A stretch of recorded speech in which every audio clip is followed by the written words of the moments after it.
Boa tarde a todos.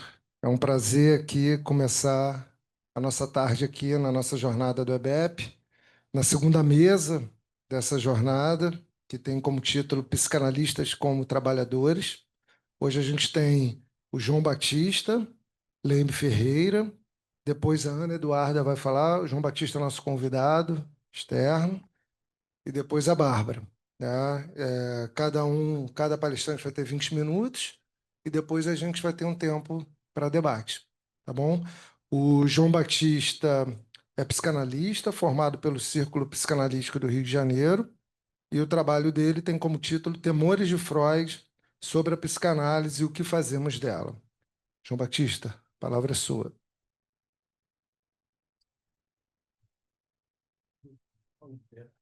Com respeito a vocês, muito honrado de ser convidado a estar aqui nesse espaço tão simpático, tão revolucionário como o espaço de vocês. É a segunda vez que aqui piso, com muita honra e com muita gratidão também.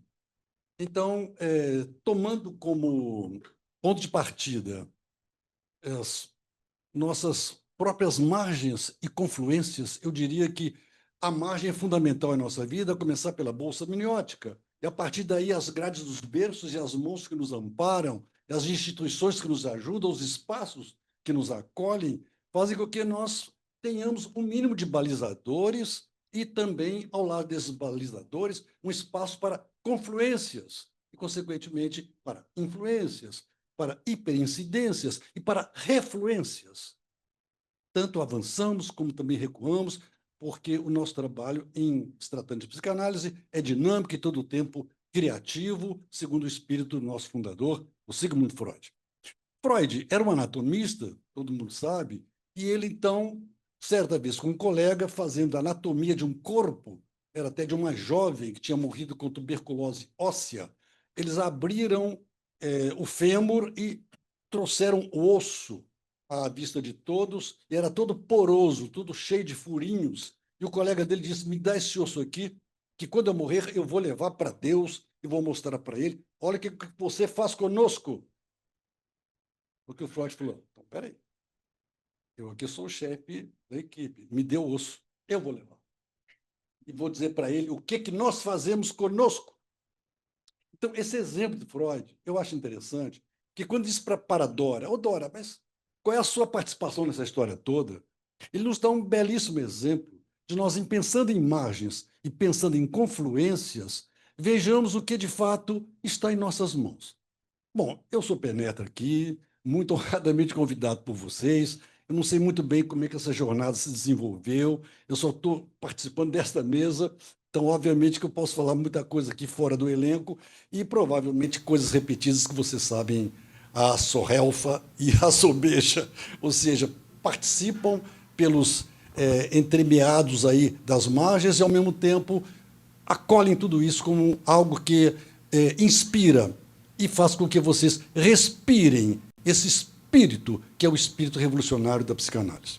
Bom, Freud chamou de psicanálise uma arma, uma ferramenta do povo, e dizia a psicanálise da social-democracia. Em Budapeste, em 1918, ele faz aquela célebre proclamação, solene proclamação, de que a psicanálise era para erradicar a neurose, tanto quanto as cruzadas antituberculose tentavam erradicar essa endemia que acabava com as gentes lá na Hungria. E às margens do Danúbio, ele faz a proclamação, de novo repetida, de que a psicanálise é do povo, e que os obreiros eram poucos, que precisaríamos regimentar obreiros, pedagogos, professores, médicos, enfermeiros, psicólogos, que pudessem trabalhar numa frente contra as neuroses. E isso haveria de ser feito com o quê? Com o cobre da hipnose, com a prata da sugestão e com o ouro da livre associação. Então, são três metais que nós vamos juntar com esse movimento que a psicanálise veio seguindo ao longo do tempo, a partir da hipnose, a partir da sugestão, desaguar depois numa bela confluência na livre associação, onde a atenção flutuante e o desejo que se expressa através do inconsciente, ele, então, poderia nortear a pessoa ou para uma refluência ou para um avanço, uma influência ou até mesmo uma confluência com os seus desejos, com seus propósitos. E Freud, nessa época, quando ele opta por largar a hipnose, largar a sugestão e optar pela livre associação, Freud tem uma coisa interessante junto a Charcot. Enquanto Charcot, com a hipnose, ele curava as histéricas, né, que foi o primeiro objeto de trabalho em Viena, lá nos anos de 1890 e muita coisa. O Freud percebeu que algumas histéricas, algumas mulheres, e não se impressione com mulher e histerismo ou histéricas, não são sinônimos, mas era o que tinha aparecido como um propósito de um tipo novo de tratamento em a repressão sexual ser tão violenta que isso se expressava muito mais na mulher do que no homem. Não que os homens não possam ser até em maior número mais histéricos que as mulheres, mas, no entanto, a manifestação ali era das mulheres. Daí, essa associação de as mulheres histéricas nas mãos de Charcot. Pois bem, Freud notou que o resultado era bom, sim. Resultado bom com as histéricas que se submetiam à hipnose, que aceitavam a hipnose.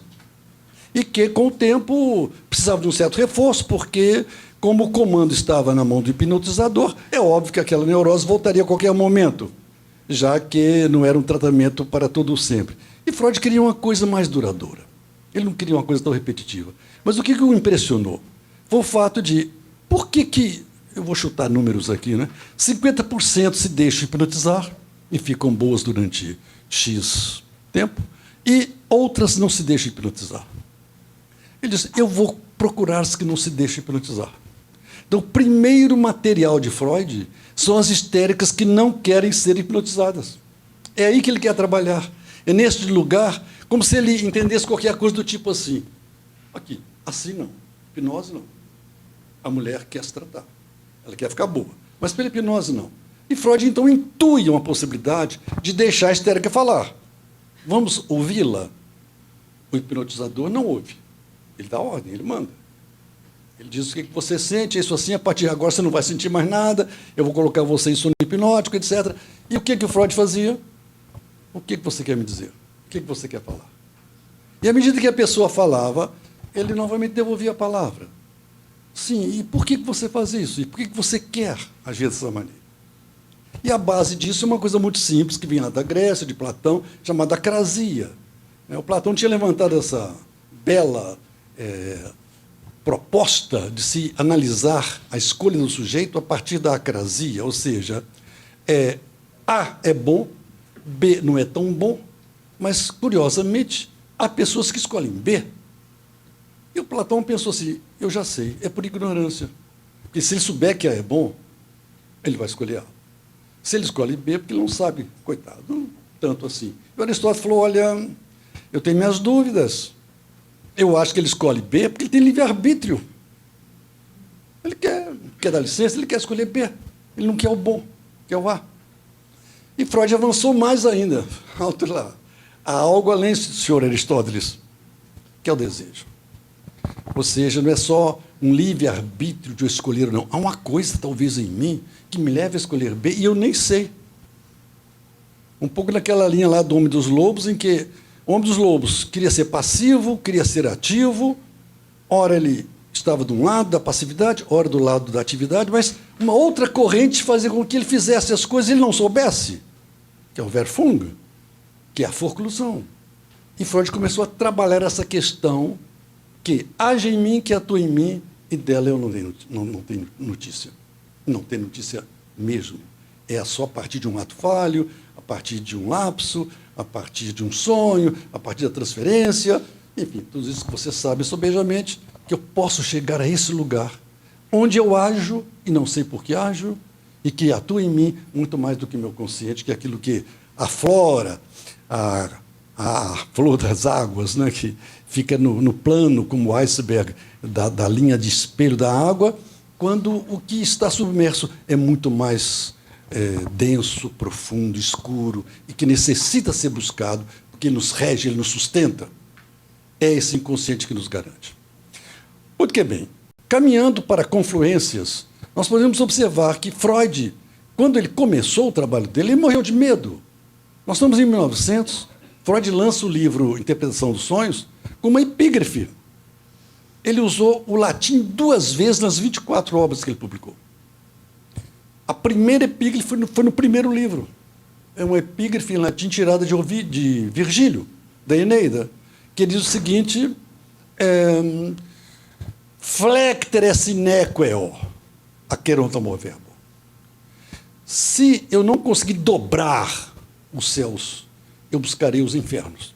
Se eu não puder dobrar a neurose, eu vou para a psicose. Se eu não puder dobrar a academia de ciências, eu vou para o povo. Ou seja, a interpretação aí pode ficar à vontade, a tradução pode ficar à vontade de cada um. Então, se eu não conseguir dobrar os súperos, os inteligentes, os doutos, aqueles que estão no andar de cima, eu vou para o andar de baixo.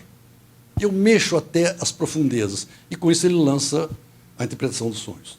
E depois, lá em 12, ele vai também novamente trazer uma outra epígrafe, também em latim, que é do Disco de Paris, onde ele vai colocar nos princípios dos caminhos da psicanálise, que diz flectere nec mergitur, balança, mas não cai. A psicanálise igual a nau de Paris, que está lá balançando diante das vagas, ela pode balançar, ela pode ameaçar submergir, mas ela não afunda. Psicanálise é isso, balança, mas não cai. Então, é curioso que o mestre, durante 10 anos, nessa primeira década, tivesse esse medo, de a psicanálise ser derrotada pelos súperos, ser derrotada pelas forças contrárias, críticas, que a tratavam como, ciência oculta. 2, religião. 3, como alguma coisa que podia ser tida como literatura, como uma nova forma de você contar as coisas do espírito, da mente, etc. E temer a banalização também desse processo, uma vez que, criando os termos e apresentando sonhos como alternativas de estudo, isso pudesse virar uma brincadeira, como, de fato, aconteceu ao longo do tempo, a psicanálise ser falada nos botequins, comentadas nas ruas, nas esquinas, não é? Com a célebre frase, por exemplo, de que Freud explica. Freud não explica nada, ele, ao contrário do explicar, ele só pergunta, ele não explica.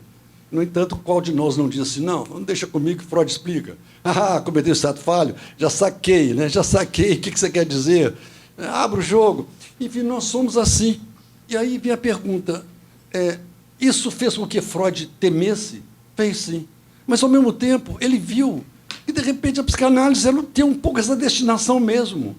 Era uma ciência do povo. O inconsciente nasceu com Adão e Eva. Consequentemente, o inconsciente acompanha o desenvolvimento da humanidade, né, a todo instante, a todo tempo, se manifestando, e nós podendo dialogar com ele, entendê-lo de uma maneira mais singela e mais simples. Freud, com isso, ele avança e, nessa época, em 1913, ele lança aquele livrinho dele, Os Princípios do Movimento Psicanalítico, em que ele dá uns conselhos para os novéis candidatos, não é isso? Então, ele diz o seguinte, olha, você quer ser rico? Continue médico. Porque os candidatos eram só médicos, né, no começo. Agora, não quer ser rico, ou melhor, acha que pode viver sem essa riqueza toda, você pode ser psicanalista. Isso porque ele propunha que a psicanálise fosse uma coisa mais acessível, não ficasse como um patrimônio médico e que pudesse estar nas ruas, pudesse estar com o povo. E ele declara, nessa época, que ele tinha 2 pacientes, desde 1900, de graça. E aí ele faz uma revisão. Ele falou, mas eu estou parando de atender de graça. Vocês flexibilizem, vocês tenham cuidado ao atender os pacientes, mas, olha, tem que pagar. Isso não pode ser de graça, não. Cheguei à conclusão de que de graça não dá certo, não. Embora a gente saiba que, como dos Lobos, ele não cobrou nada, né? Mas, em compensação, escreveu e ganhou um dinheirão com o belíssimo livro História de uma Neurose Infantil, de 1914. Foi prêmio Nobel de Literatura, inclusive, prêmio Goethe de Literatura. Incrível, né? Ele não cobra nada, mas, ao mesmo tempo, ele tira tudo do Homem dos Lobos com esse belíssimo livro chamado A História de uma Neurose Infantil. Então, com essas preocupações de Freud, com esses medos de Freud, ele conseguiu, de fato, não só enfrentar os súperos, descer ao Aqueronto, que é o mundo dos infernos, mas também dizer que Eu posso balançar, eu posso titubear, mas eu vou continuar em frente. E quanto às confluências, eu creio que desde 1900 até os nossos dias, nós assistimos movimentos muito eficazes, muito bonitos, muito ricos dentro da psicanálise, que tornam-na uma coisa mais abrangente, mais aberta às questões humanas e tornando a humanidade melhor, no sentido de a humanidade se entender, rechear a literatura, abonar aí o cinema, a arte, não é? Os teatros, as grandes construções literárias, com histórias fantásticas, mostrando que a vida humana é uma vida passível de ser entendida na sua parte talvez mais manifesta, cujos fundamentos, embora não conhecidos e não percebidos por nós, podem ser intuídos. E, com isso, óbvio que a humanidade ganhou na sua questão literária, na questão da artística. A imprensa usa e sempre usou de achados da psicanálise, não é, nos seus anúncios de acontecimentos, análises de acidentes, de incidências. E, com isso, a gente pode afirmar que a psicanálise presta um grande serviço à humanidade. Ela, como uma ciência específica, nasce em 1900. Mas, como uma prática da humanidade, ela acompanha toda a história. Basta ver a literatura, basta acompanhar os grandes achados da arqueologia, com desenhos, com representações. Visitemos os mitos, né? Demos uma chegadinha a Édipo, a Narciso e companhia, que vamos perceber que o inconsciente existe, a psicanálise sempre esteve presente e há de estar presente. Pois bem, o tempo está acabando, eu quero voltar à questão das confluências, dizendo o seguinte: os grandes nomes que tivemos de 1970 para cá, eu vou pegar 1970 até os dias de hoje, que nos ajudaram muito a tornar essa psicanálise mais potável, inclusive com a criação do EBEP aqui, com o espaço em que vocês trabalham tão livremente, sem uma institucionalização do trabalho de vocês, para expressar sentimentos, emoções e debater questões ligadas à psicanálise. Grandes nomes tendem a ser obliterados. Isso é ruim nessa noção de confluência. Comecemos com o que nos deixou agora, dia 4 de agosto, o M.D. Magno.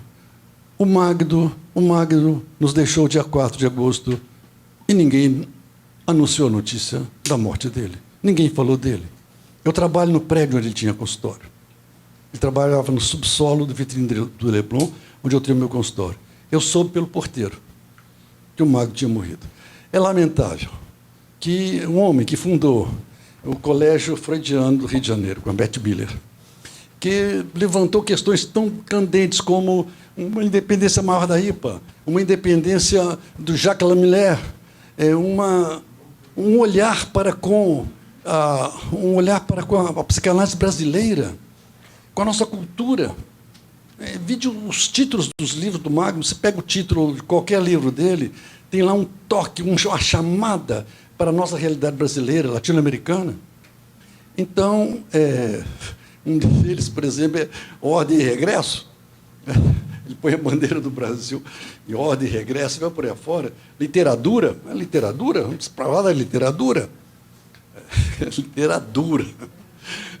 São títulos que já são, por si sós, chamativos para uma análise mais profunda da proposta de uma visão do que seja a psicanálise dentro de uma cultura que merece toda a nossa atenção, que é a nossa cultura brasileira, não é? Outro nome que foi obliterado foi o de Hélio Pellegrino. Chegamos até a comentar aqui outro dia que foi obliterado por 36 anos. Por que esse esquecimento? Por que não se fala deste homem, cujo trabalho, Pacto Edípico e Pacto Social, é um banho até no complexo de Édipo? Porque ele pega o pré-edípico, ele pega o desejo de Jocasta, que sabia que o filho tinha desejo por ela, e ela mantém esse desejo, e o Hélio trabalha isso magnificamente bem. Jocasta, um belo dia, fala lá para o Édipo: mas, peraí, meu amigo, você estava preocupado com matar Políbio e Mérope lá em Corinto? Meu caro, qual foi o mortal que um dia não quis ter sua mãe no leito, ainda que em sonho? É a Jocasta, é a mãe falando para o filho. Não, peraí. Esse negócio de ter a mãe na cama, em sonho pode. Então, há esse trabalho do Hélio Pellegrino, mexendo no complexo de Édipo e transformando em pacto edípico, pacto social, para que no pacto edípico, se eu digo não terás a mãe, eu tenho que dizer, mas terás outras mulheres. Não terás o pai, mas terás os outros homens. E no social, se eu cobro o tributo, se eu exijo a lei, eu lhe dou as benesses de uma vida larga, de uma vida que seja festa, que seja congraçamento e não meramente trabalho, cuja origem é tripalium. É aquele instrumento de tortura, que é um X e uma haste. Trabalho vem de tripalium, que significa 3 paus. Um vertical e 2 em X, onde você amarra o escravo e amarra quantos não queiram cavar a terra como convém. Então, o trabalho tem em si uma coisa ruim, que é uma imposição em cima de nós de algo que nos, enfim, pesa e nos provoca sofrimento. Outro nome que foi esquecido, Katrin Kemper, né, que foi uma pioneira aqui na grupoterapia, foi pioneira no trabalho de grupos. Ela que abre os grupos, grupoterapia no Brasil. A terapia infantil foi praticada pela primeira vez aqui no Rio de Janeiro pela Inês Bezuchet e por ela, que formaram escola. E não se fala, nem o círculo psicanalítico que ela fundou fala dela. Agora tomaram vergonha e publicaram uma revista com todos os trabalhos dela, depois de 38 anos. Ok. Então, essas obliterações são péssimas. Como o Horus Vital Brasil, do IMP, eu estou acabando, do IMP, que é o Instituto de Medicina Psicológica, que se criou nos anos 70, aí, com a Iracy Doyle, né? Hoje é Instituto Sociedade Iracy Doyle. O Horus Vital Brasil, ele fazia uma revisão interessante do ponto de vista da nossa atividade aqui no Brasil, que era muito presa à França, presa à Inglaterra, presa à IPA e companhia, e os acontecimentos aqui, debaixo da nossa janela, perto de nossa porta, se desenvolvendo de uma forma dramática para nós, e nós não temos uma palavra. Nenhum de nós queria subir um morro, nenhum de nós queria ter uma clínica social, nenhum de nós queria atender um jornaleiro, nenhum de nós queria atender uma empregada doméstica. Não, que é isso? A linguagem psicanalítica e acadêmica, isso não é para essa turma não sabe nada, é ignorante. Ora, o inconsciente é de todo mundo, e a psicanálise é do inconsciente. Por que ela não poderia voltar a 1918? A psicanálise é da social-democracia, a psicanálise é do povo. E quem que abre a primeira clínica social aqui no Brasil? Hélio Pellegrino e Katrin Kemper. Nomes obliterados. E quando foi que apareceram as clínicas públicas?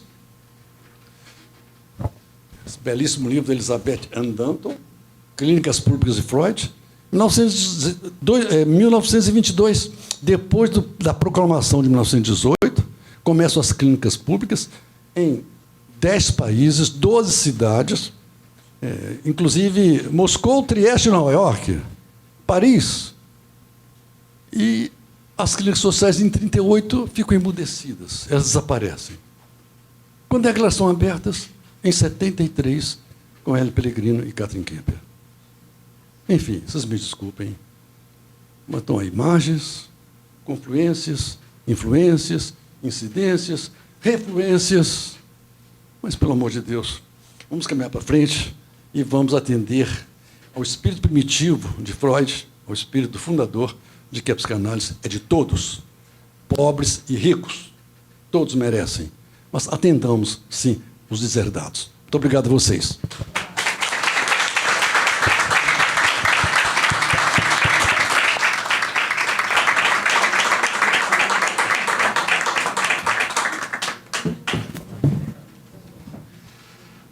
Vamos passar aqui agora a palavra para a Ana Eduarda, psicanalista, nossa colega aqui do EBEP, com um trabalho que o título é Um Bando de Trabalhadores, reflexões sobre a prática clínica em meio à crise social do trabalho. Oi, gente. Oi, boa tarde. Primeiro, acho que foi uma coincidência feliz você ter falado sobre essa questão das clínicas públicas, porque eu trago, em algum momento, uma citação indireta sobre. Então, acho que estamos coincidindo em algum ponto. Incidência. incidências. Bom, eu fiz um texto que tem uma veia meio literária, eu vou ler sem tentar fazer muita introdução, acho que o texto diz por si mesmo. Antes de exercer a psicanálise, fez muita análise para dar conta do pano úmido sob o balcão, de lavar tantos copos quanto podia, de se colocar à mostra oferecendo degustação, horas a fio em pé, imóvel, toda sorriso. Seus pés estavam calejados e por isso entendia bem as regras do jogo. Fez bicos em bares. A garçonete, a psicanalista e ela própria eram imagens desencontradas no espelho.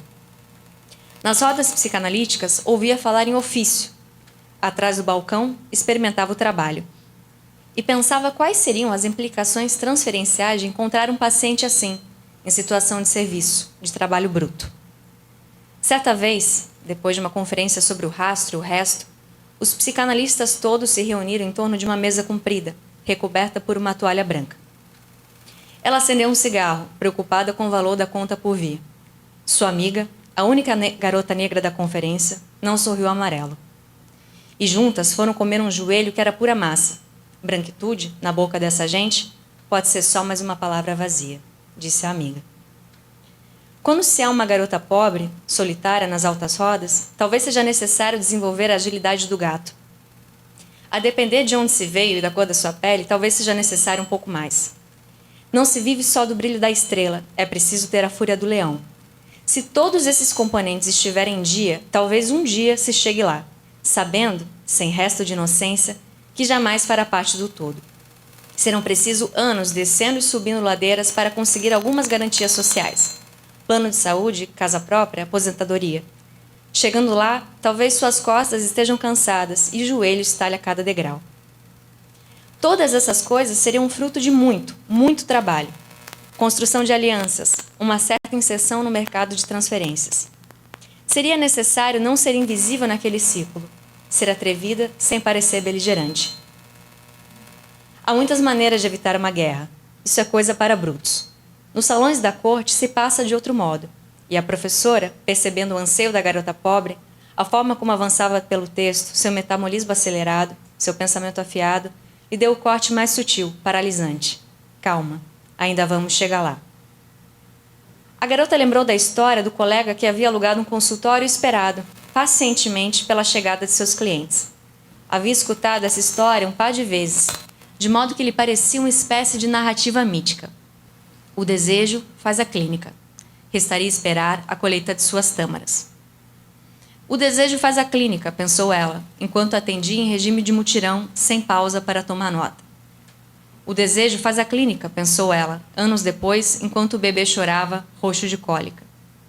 O desejo faz a clínica, pensou ela, enquanto se desdobrava para além do que podia, quando a mãe adoeceu e precisou arcar com as despesas. Esperando no metrô, abriu o livro. Deparou-se com Bion falando algo sobre a mente saturada, quando já não há espaço para sonhar os elementos da sessão. E, a despeito da sua sensibilidade clínica, perguntou-se mais de uma vez, como permanecer em estado de espera? É inegável que a psicanálise seja uma artesania sensível, não um serviço, mas uma construção do tempo. É certo que a psicanálise não é um produto segundo os ditames do capital, que trata-se de uma ciência menor, como diria Deleuze, pois só pode se dar no encontro singular. Afirmar essa dimensão de nossa prática é entoar um coro uníssono, o coro dos contentes. Meu questionamento vai por outra direção. Por que a negação retundante da palavra trabalho e o que isso tem a dizer sobre nós, que jamais seremos todos? Se a associação entre psicanálise e trabalho parece tão bruta, sem qualquer requinte, é porque, em tese, todos sabem o que é estar submetido aos agouros do trabalho. Falar em trabalho requer outro entendimento, outra colocação. Implica colocar o psicanalista no chão das massas, entendê-lo como um proletário, alguém profundamente amarrado no tecido social. Quais os limites do analista frente aos efeitos da avalanche do capitalismo de dados? E se o analista tiver que negociar algo dos próprios limites para dar conta de uma vida e de outras? E se o estado de espera não for uma opção? Nesse caso, alguém dirá ao analista pobre que vai arrumar um outro ofício para chamar de seu? É no mínimo estranho imaginar um analista em frangalhos. Não condiz com o nosso imaginário social sobre o que é a psicanálise. A ideia do psicanalista meio capenga, em outras palavras, precarizado, deve soar estranha a um psicanalista cuja filiação, formação se deu em meados dos anos 70, 80 ou 90, quando o ofício ainda era uma sorte de poucos. Igualmente estranho deve ser saber que o dito valor social muitas vezes não constitui a prática caridosa, as cotas da clínica, mas o grosso da clínica de um jovem que, não inserido dentro do mercado de transferência de uma certa elite, se vê obrigado a trabalhar mais por menos. Pautar condições salariais de um psicanalista pode soar bastante delicado, uma vez que parece apontar para uma certa sindicalização de uma categoria sem definição, registro ou garantias. Se os psicanalistas se comportassem como um bando de trabalhadores, em tese, teriam que ter ao menos algum ponto que os unificasse enquanto categoria. Considerando a quantidade de instituições, filiações, formações, não formações, deformações e coletivos existentes, esse receio parece um tanto fora da realidade. Mas, na melhor das hipóteses, quando o psicanalista se afirma como trabalhadores, talvez estejam buscando outras saídas mais criativas, mais coletivas, mais territoriais. Em última instância, talvez esses jovens atrevidos estejam apontando para as desigualdades nas instituições, mas indo além, e respondendo frente a isso em coletividades nas quais a palavra trabalho não seja uma recusa, mas uma afirmação política capaz de produzir outras aberturas, dispositivos e, sim, por que não, condições e espaços de trabalho, para além do dinheiro das elites e das paredes privadas da clínica. Por isso, entenda-se uma maior implicação em todas as esferas do social, nas clínicas gratuitas das praças, na saúde mental, na formulação de políticas públicas, na luta antimanicomial, em tudo aquilo que se encontre no olho do furacão. Que a palavra trabalho incomode bastante para rever privilégios, sim, mas que não se reduza ao ressentimento de classe, ao dedo que aponta para o abismo. Que não seja trabalho precário de analistas atomizados e dispersos, mas trabalho coletivo feito a mãos desejosas, ainda que cansadas. Não acho que seja fácil, e ninguém disse que seria. É isso.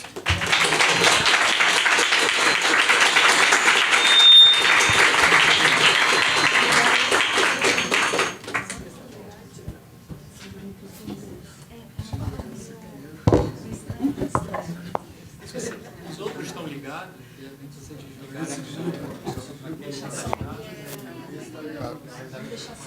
Bem, vamos passar agora a palavra para a Bárbara Tavieira Fleury Corado, que é psicanalista e escritora, graduada em psicologia pela UFG, mestre e doutora em psicologia clínica e cultura pela UNB. O trabalho dela tem o título Psicanálise, Trabalho e Poder de Quatro. A palavra é sua.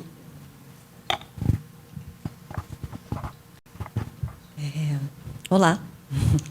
Eu também escrevi um texto, vou ler ele. Enfim, bora. Odeio limpar privadas. Odeio. Odeio as privadas, a caixa de areia dos gatos, lavar louça e o box do banheiro. Me pergunto se algum dos meus analisandos já me imaginou agachada, limpando privada.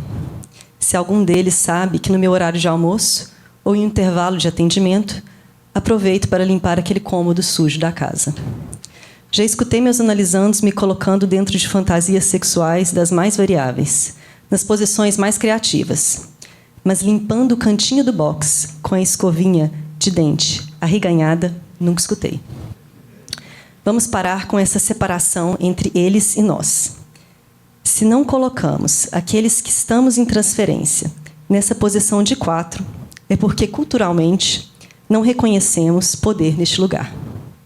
Se o poder não se encontra de 4, nem nas arestas sujas, onde é que o encontramos?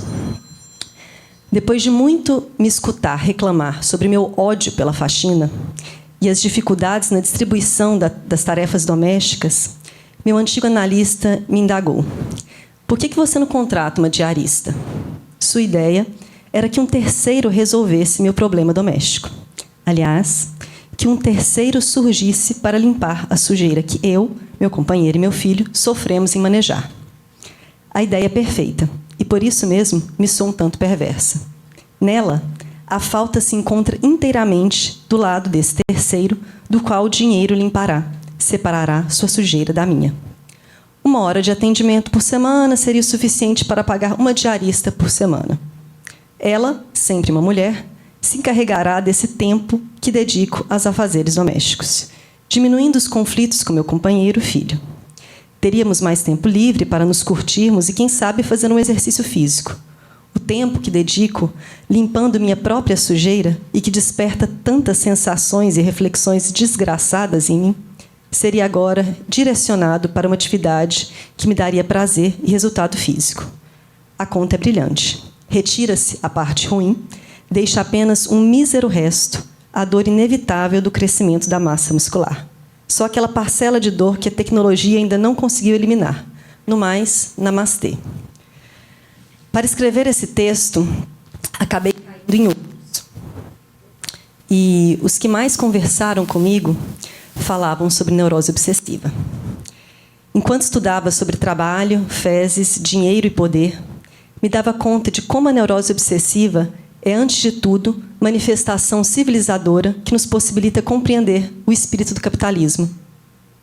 Estamos, então, todos imersos, ainda que em diferentes graus e muitas vezes de forma recalcada, nesse erotismo anal sádico típico de nossa civilização.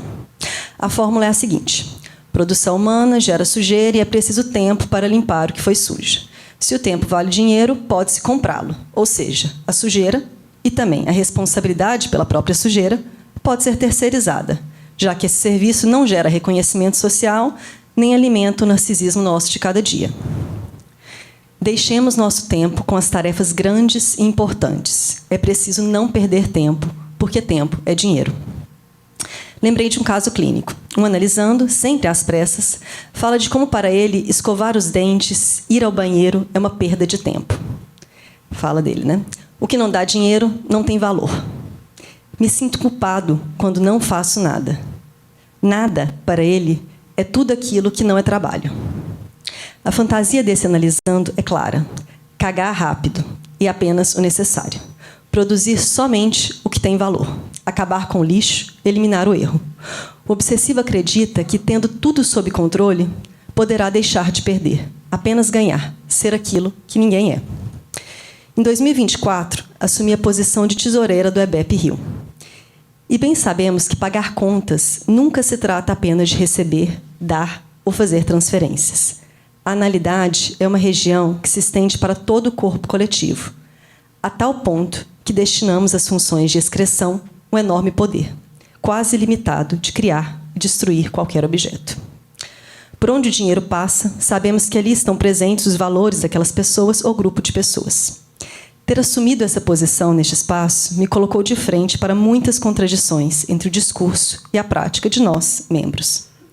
Perceber o quanto uma instituição que trabalha com a saúde mental pode andar de mãos dadas com a lógica neoliberal do trabalho me faz pensar que não basta autorizar-se psicanalista e se dizer de esquerda, se somos incapazes de nos reconhecermos como categoria, de nos tratarmos como trabalhadores, de identificarmos o lugar que ocupamos na estrutura social, lugar que não é neutro nem à margem. Essa negação da categoria, que insiste em chamar o trabalho de ofício ou qualquer outro termo que recalque a dimensão proletária do que fazemos, me faz pensar num texto de Alain de Diervai, chamado Sobre Controle ou Autorizar-se, em que o psicanalista afirma o seguinte: podemos dizer, eu acredito na lei da queda dos corpos de Galileu. E logo em seguida, ao ser indagado sobre o que cai mais depressa, 1 quilo de chumbo ou de penas, responder, de chumbo, demonstrando que o teste de minhas associações desmente o que falo ou digo acreditar. O que recalcamos quando não conseguimos reconhecer nossa atuação como trabalhadores, como trabalho? E o que se afirma quando negamos a realidade material e social que estamos inseridos? Tendo a achar que recalcamos e afirmamos a mesma coisa, o elitismo da categoria e o poder que nele circula e não se distribui nem se horizontaliza. Diervai afirma: autorizar-se analista certamente não é um processo intelectual, que não basta pensar que se o faz para fazê-lo. Se autorizar-se realmente quer dizer algo, a prática não deve ser um efeito da teoria, uma colocação em prática da teoria. Didier afirma que autorizar-se é reinventar o elo entre teoria e prática. Eu acredito que é também uma torção na transferência, ocupar um lugar de poder, a poltrona do analista, sem fazer uso do poder que o outro nos confere. Uma posição de humildade, porque calar a boca e escutar requer, antes de qualquer coisa, um autorizar-se a não saber. Mas são os analistas capazes de levarem, né, tal postura ética para a polis, ou seja, para além dos consultórios? Tami Ayush afirma que há uma diferença entre falar como psicanalista e falar em nome da psicanálise. Para ele, falar como psicanalista implica em ter vivenciado uma análise pessoal a tal ponto que se renuncia a qualquer abuso de uma posição de poder.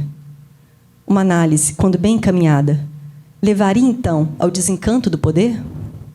Ela poderia levar o sujeito a buscar outras formas de bem viver que fossem não fálicas, ou, em termos mais poéticos, levariam à constatação, com a própria experiência, que a coisa mais certa de todas as coisas não vale um caminhar sob o sol?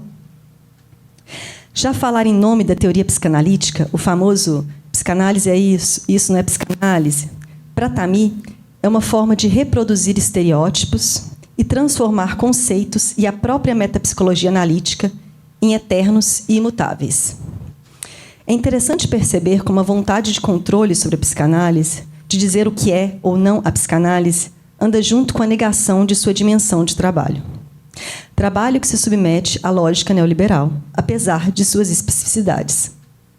Cabe, então, a pergunta: a quem interessa manter esse status da psicanálise, de atividade atemporal e universal que várias escolas insistem em defender, senão a própria categoria que, diante da manutenção da ordem como está desde Freud ou Lacan, mantém não só conceitos colonizadores e práticas elitistas, mas também, ao dizer que o inconsciente é atemporal e desterritorializado, situa-se fora da história, à margem, como se outra lógica, com essa outra lógica que exime os analistas de se situarem socialmente e exime o próprio conhecimento de se reconfigurar historicamente.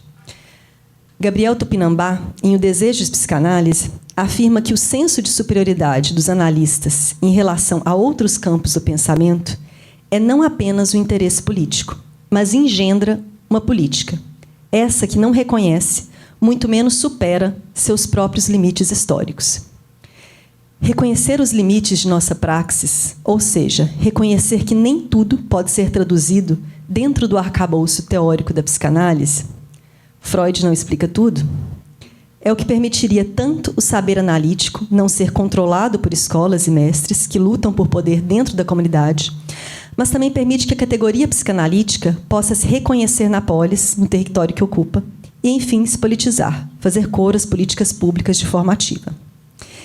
Isso implicaria que a formação dos analistas seria trabalhada também em sua dimensão que escapa à lógica analítica, que coloca a psicanálise como mais um serviço do mercado que produz problemas que respondem, sim, à lógica neoliberal, como da precarização, das restrições econômicas de quem começa a atender e precisa pagar suas próprias contas, dentre outros. Retomo, então, a questão da responsabilização com a própria sujeira. O que se limpa quando se limpa a própria merda é diferente do que se limpa quando se limpa a merda alheia. Fato. Meu cocô me causa bem menos repulsa que o cocô de qualquer um de vocês. Sair de um lugar de poder, abrir mão dos privilégios e distribuí-lo horizontalmente me parece uma forma de fazer com que todos se responsabilizem pela sujeira que produzem. Se todos nos ocuparmos das próprias sujeiras, será que resta tempo para o controle? Será que é possível ocupar tantos cargos e lugares de poder quando se limpa a própria casa? A análise não deveria se desfazer dessa vontade de mandar e governar? Dessa postura arrogante e crença ilusória de que sabemos o melhor para o outro e, por que não dizer, para as instituições? Onde há distribuição de poder, a busca pela perfeição, pelo certo ou pelo melhor, ou seja, pelo controle, dá lugar ao erro, ao movimento, à experimentação. Miranda July, em seu livro De Quatro, afirma: todo mundo acha que a posição de cachorrinho é muito vulnerável, mas é uma das mais estáveis, como uma mesa. É difícil cair quando se está de quatro. Por que, então, temos tanta repulsa dessa posição? Ora, para ficar de quatro, é preciso descer, abaixar, se expor, colocar-se vulnerável. Não é à toa que o patriarcado tem tanto horror a essa posição. Porque quando nela, a gente reconhece que há um escopo ao qual não vemos. O poder não está em nossas mãos. Para além disso, de 4, o que se põe em destaque é o ânus. O primeiro órgão, afirma Deleuze e Guattari, em O Anti-Édipo, a ser privatizado e excluído do campo social. Primeiro, privatiza-se o ânus, retira-se ele do olhar público, ao mesmo tempo em que se elege o dinheiro como aquilo que expressará o fluxo de nossas libidos. Sobre isso, Preciado nos lembra em texto de Yankee. O ânus produz um curto-circuito na divisão dos sexos, nas relações de poder, nas identidades, já que todos o temos, e, consequentemente, produz um curto-circuito no capital. Se a boca emite os sinais públicos, o ânus se torna impenetrável na ficção heterossexual. Não queremos mostrar nosso ânus, nem deixar que coisas entrem ou saiam por ele. Buscamos recalcar toda a sujeira que ele produz. Por isso mesmo, é preciso lembrar. Cagamos, as merdas caem e viver é perder, se sujar. O objeto, o trabalho enquanto aquilo que aponta para o objeto, inclusive de nossa categoria, psicanalistas, precisa vir a público se quisermos levar a cabo o que seria uma tarefa analítica. Coelho, em seu trabalho Animalidades, Fundamentos, Aplicações e Desafios Contemporâneos, afirma: somos engolidos pelo poder e engolimos com nossos corpos o poder.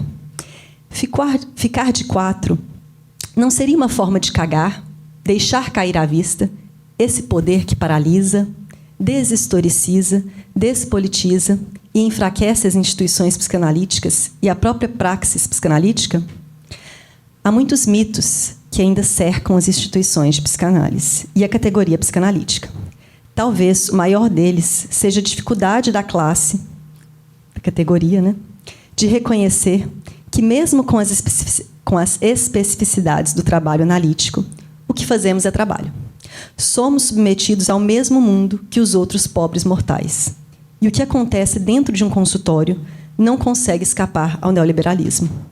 É preciso, mais uma vez, lembrar a categoria que ela é castrada, que tem cu, limites, geografia e história, que troca sua força de trabalho por dinheiro e que está submetida à mesma ordem capitalista que todos os outros cidadãos. Por fim, podemos terminar perguntando: por que negamos nos afirmar como trabalhadores? E qual a implicação disso na polis e na própria atuação do psicanalista? A minha hipótese aqui, né, é que essa postura recalca uma questão de classe e, por isso mesmo, é um posicionamento político que, por vezes, pode ser antiético. O que estamos deixando de fora quando não nos reconhecemos como trabalhadores? Quais vidas não reconhecemos e tomamos como inanalisáveis? Quais visões de mundos, de existência, afirmamos e excluímos? E, por fim, o que vemos como sujeira e, por isso mesmo, preferimos segregar, terceirizar e acreditar que estamos à margem do mundo ao qual fazemos parte? Obrigada.